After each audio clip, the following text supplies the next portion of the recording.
Assalamualaikum warahmatullahi wabarakatuh. Kembali dengan saya Yahya. Kali ini saya akan menjelaskan, ternyata bau busuk tercium juga. Yang kemarin bilang bahwa Komnas HAM telah menyatakan bahwa kasus penembakan 6 Laskar Pelangi, FPI aja lah, katakan Pelangi lah kira-kira, FPI soalnya ada nyerempet-nyerempetnya, itu dinyatakan sebagai pelanggaran biasa. Tetapi akhir-akhir ini kenapa kemudian dinyatakan sebagai pelanggaran berat? Ternyata bau busuk tercium juga. Ada dua kelompok yang mendesak sekali bahwa pelanggaran ini harus dinyatakan sebagai pelanggaran berat. Sampai ada gerakan skenario sistematis dan masif, kemudian hal ini dilaporkan kepada pengadilan internasional agar menjadi pelanggaran berat. Yuk kita bongkar.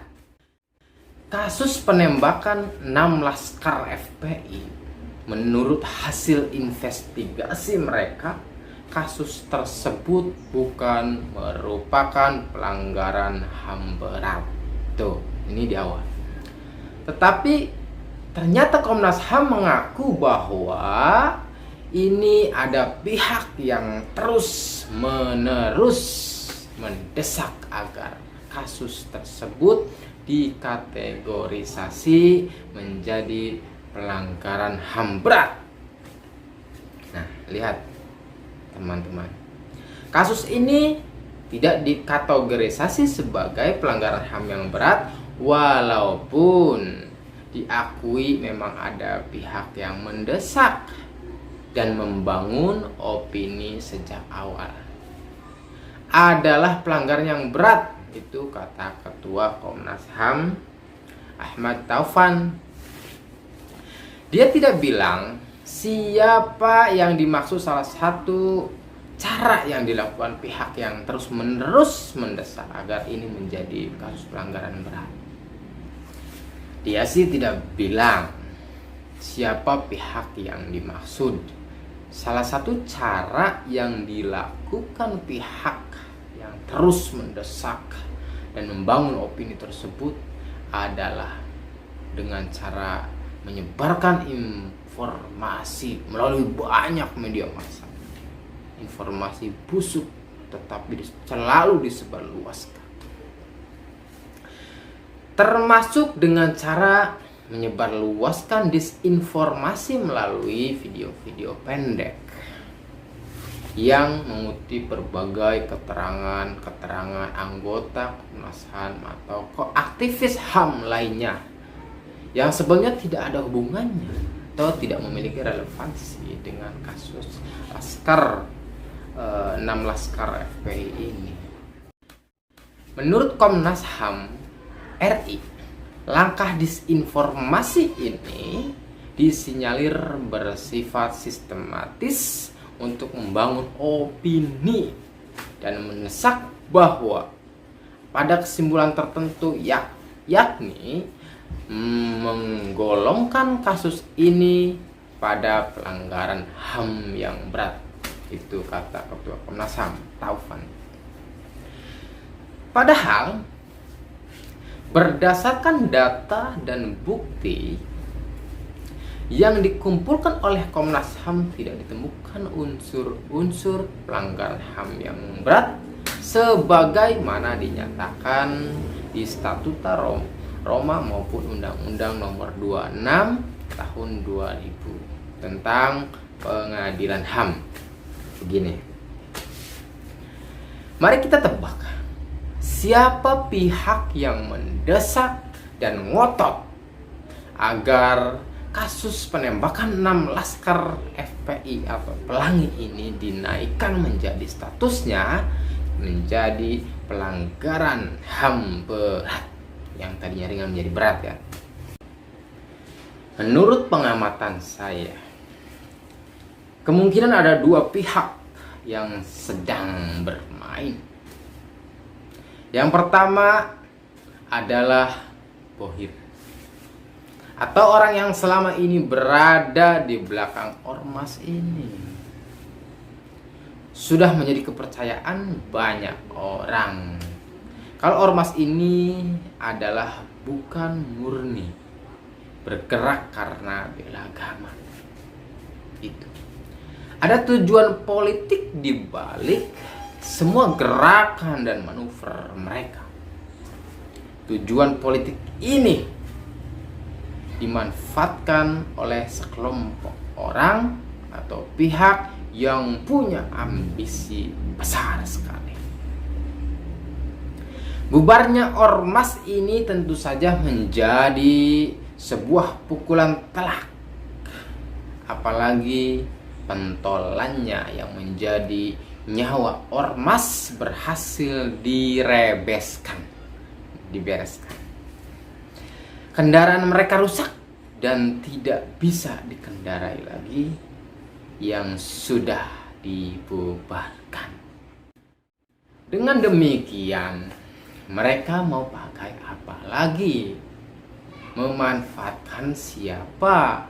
Saat ini tidak ada lagi. Wajar kalau mereka ngamuk dan berusaha menghembuskan isu agar kasus penembakan ini di blow up lagi sedemikian rupa. Agar apa? Menjadi masalah besar kembali. Sapi perah mereka tidak bisa dimanfaatkan lagi untuk kepentingan politik. Masuk akal bukan? Pihak kedua yang mungkin adalah seorang kakek tua yang sudah peot barangkali, yang membentuk sebuah tim Avenger, ecek-ecek tabinya, yang bertugas menginvestigasi ulang kasus penembakan ini. Tim ini dibuat karena tidak puas dengan hasil investigasi yang dilakukan oleh Komnas HAM. Secara tidak langsung mereka berharap Komnas HAM menerapkan atau menetapkan kasus ini sebagai pelanggaran HAM berat. Sayangnya harapan mereka bubar kandas.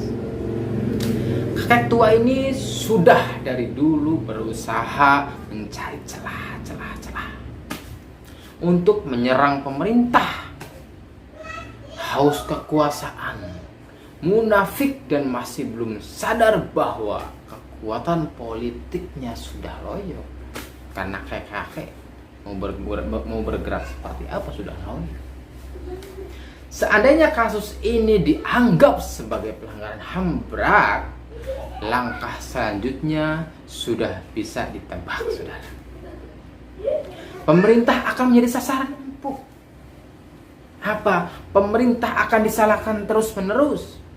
Bahwa bisa jadi pihak luar akan masuk untuk mengompori. Situasi ini menjadi terbelah, menjadi kacau, menjadi ribut. Lalu ini bisa jadi alasan bagi mereka untuk membuat kerusakan yang lebih parah. Mereka jadikan ini sebagai pembenaran pribadi atau kelompoknya saja. Mereka bisa mengobrak-abrik situasi politik melalui langkah ini. Kembali yang dituju adalah rezim yang sekarang, Joko Widodo. Jadi intinya, kalau kita pengen mengetahui ini kasus dikendarai atau bukan, kesimpulan apakah kasus ini adalah pelanggaran HAM yang berat atau bukan, tentu saja tidak bisa didasarkan pada asumsi atau dengan motif politik tertentu. tetapi harus berdasarkan pada data, fakta, bukti, dan informasi yang diperoleh dan diuji secara mendalam berdasarkan konsepsi dan instrumen hak asasi manusia yang berlaku di tingkat nasional maupun standar internasional. Begitu. Yang menginginkan mengembalikan kasus ini adalah kelompok-kelompok itu juga sebenarnya, tanpa menyebut nama pun saudara-saudara sekalian sudah tahu semua ya. Pembaca juga pasti sudah menebak dan mereka siapa itu orang-orang. Seperti yang tadi saya jelaskan, sebut saja dalam hati kalian masing-masing dan pikiran kalian masing-masing. Baik, terima kasih. Sampai jumpa dan bertemu di lanjutan episode berikutnya. Saya Yahya. Wassalamualaikum warahmatullahi wabarakatuh.